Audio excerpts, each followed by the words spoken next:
মহিলাদের আজকে এই দপ্তরে যে এসেছি, সারা পশ্চিমবঙ্গের মহিলাদের এটা বলতে চাই যে নির্ভয়ে আপনার সন্তান, আপনার কাজ আপনার নির্ভয়ে করুন।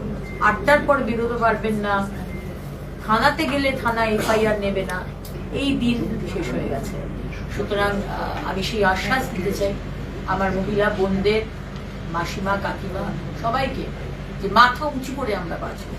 4 তারিখের পর থেকে মাথা উঁচু করে বাংলার মহিলারা বাঁচবে রয়েছেন।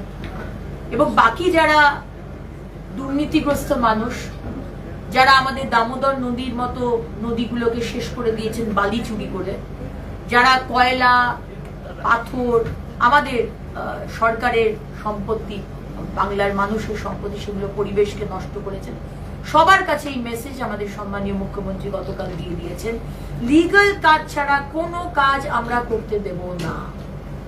ঠিক আছে, আন্ডার দ্য টেবল টাকা দিয়ে দেবেন আর বালি চুরি করবেন, কয়লা চুরি করবেন, এই দিন আপনাদের শেষ।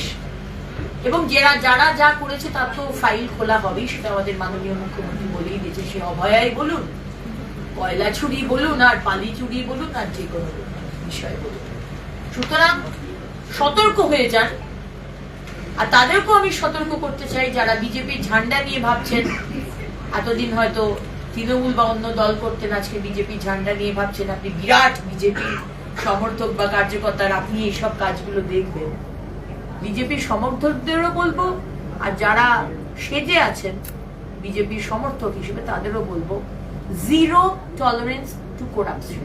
আশা করি বাংলায় বুঝতে পারছেন, দুর্নীতিতে জিরো টলারেন্স আমাদের মাননীয় মুখ্যমন্ত্রী শুভেন্দু অধিকারী মহাশয় বলবেন।